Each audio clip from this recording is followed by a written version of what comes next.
எசேக்கியேல் அதிகாரம் 41. பின்னர் அவர் என்னை கோவிலின் கூடத்திற்கு அழைத்து சென்று அதன் புடைநிலைகளை அளந்தார். அவை ஒரு புறம் 6 முழ அகலமும் மறுபுறம் 6 முழ அகலமும் கொண்ட கூடார அளவுடையதாய் இருந்தது.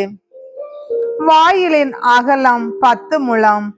வாயிலின் புடைநிலைகள் ஒவ்வொரு பக்கமும் 5 முழம் இருந்தன. பின்பு அவர் கோவிலின் கூடத்தை அளந்தார். அது 40 முழ நீளமும் 20 முழ அகலமும் உடையதாய் இருந்தது. பின்னர் அவர் உட்கூடத்திற்கு போய் அதன் வாயிலின் புடைநிலைகளை அளந்தார். அவை ஒவ்வொன்றும் 2 முழ அகலம் உடையதாய் இருந்தன. வாயில் 6 முழ அகலம் உடையதாய் இருந்தது. அதன் வெளிப்புடைநிலை ஒவ்வொரு பக்கமும் 7 முழ அகலம் கொண்டிருந்தது. அவர் உட்கூடத்தின் நீளத்தை அளந்தார். அது 20 முழம். அதன் அகலம் வெளிக்கூட விளிம்பு வரை 20 முழமாக இருந்தது. அவர் என்னிடம், இதுவே திருத்தூயகம் என்றார். பின்னர் அவர் கோவிற் சுவரை அளந்தார். அதன் அகலம் 6 முழம். கோவிலை சுற்றியுள்ள ஒவ்வொரு அறையும் 4 முழ அகலம் கொண்டிருந்தது. பக்கத்து அறைகள் ஒன்றன் மேல் ஒன்றாய் 3 அடுக்குகளாய் இருந்தன. ஒவ்வொரு அடுக்கிலும் 30 அறைகள் இருந்தன. இந்த அறைகள் கோவில் சுவர் மேல் ஊன்றி இராமல் இரு புறத்திலும் உள்ள சுற்றுக்கட்டுகளின் விளிம்பை ஆதாரமாக கொண்டிருந்தன. கோவிலை சுற்றியிருந்த பக்க அறைகள் அடுக்குகள் உயர உயர அகல மிகுதியானவையாய் இருந்தன. கோவிலை சுற்றிய அமைப்பு மேலே போக போக அகலமானதாய் கட்டப்பட்டிருந்தது. அதனால் மேலே இருந்த அறைகள் தமக்கு கீழே இருந்த அறைகளை விட அகலம் கூடினவையாய் இருந்தன. கீழ்த்தளத்தில் இருந்து நடுத்தளம் வழியாக மேல் தளத்திற்கு ஒரு படிக்கட்டு இருந்தது. கோவிலை சுற்றிலும் அதன் தளமேடை உயர்ந்திருக்க கண்டேன். அதுவே பக்க அறைகளின் தளமேடையாகவும் இருந்தது. அது ஒரு கோலின் அளவாகிய 6 முழம் இருந்தது. பக்க அறைகளின் வெளிச்சுவர் 5 முழ அகலமுடையதாய் இருந்தது. ஆலயத்தின் பக்க அறைகளுக்கும் குருக்களின் அறைக்கும் இடையிலுள்ள திறந்த வெளி 20 முழமாய் கோவிலை சுற்றி இருந்தது. பக்க அறைகளுக்கு திறந்த வெளியிலிருந்து வடக்கு பக்கம் ஒன்றும் தெற்கு பக்கம் ஒன்றுமாக 2 வாயில்கள் இருந்தன. திறந்த வெளியை தொட்ட தளமேடை எப்பக்கமும் 5 முழம் அகலமுடையதாய் இருந்தது. மேற்கு பக்கத்தில் கோவில் முற்றத்தை நோக்கிய கட்டடம் 70 முழ அகலம் கொண்டிருந்தது. கட்டடத்தின் சுவர் எப்பக்கமும் 5 முழ அகலமும் 90 முழ நீளமும் கொண்டிருந்தது. பின்னர் அவர் கோவிலை அளந்தார்.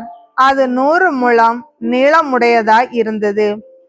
கோவிலின் முற்றமும் சுவர்களோடு சேர்ந்து கட்டடமும் 100 முழ நீளமுடையதாய் இருந்தன.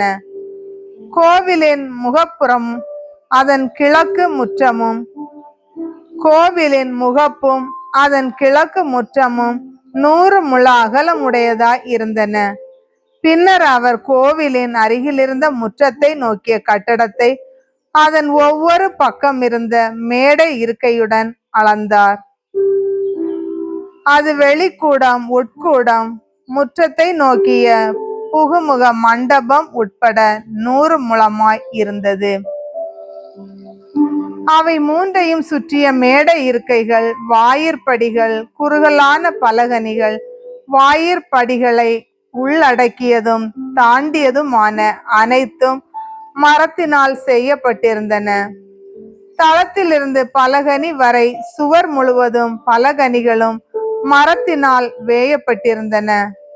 வாயிலில் இருந்து உள்கூடம் வரையிலும் வெளியேயும் சுற்றிலும் இருந்த சுவர்களின் உள்ளேயும் வெளியேயும் கெருபுகள், பேரீச்ச மரங்களின் வடிவங்கள் இருந்தன. ஒவ்வொரு கெருபையும் அடுத்து ஒரு பேரீச்ச மர வடிவம் அமைந்திருந்தது. ஒவ்வொரு கெருபுக்கும் இரு முகங்கள் இருந்தன.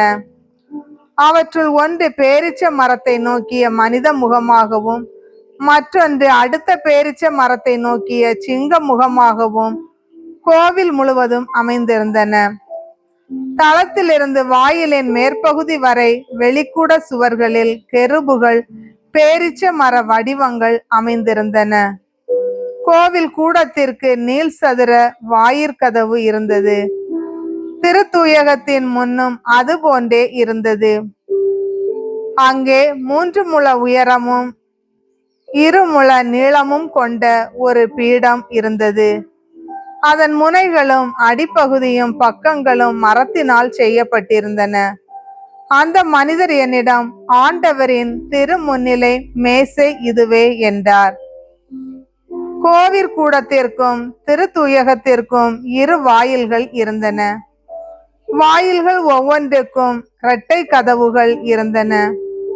கோவிற்கூடத்தின் கதவுகளில் சுவர்களில் அமைக்க பெற்றிருந்தது போலவே கெருபுகள் பேரிச்ச மரங்களின் வடிவங்கள் அமைக்கப்பட்டிருந்தன.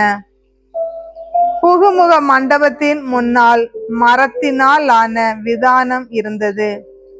புகுமுக மண்டபத்தின் பக்க சுவர்களில் குறுகலான பலகணிகளும் ஒவ்வொரு பக்கத்திலும் பேரிச்ச மர வடிவங்களும் இருந்தன.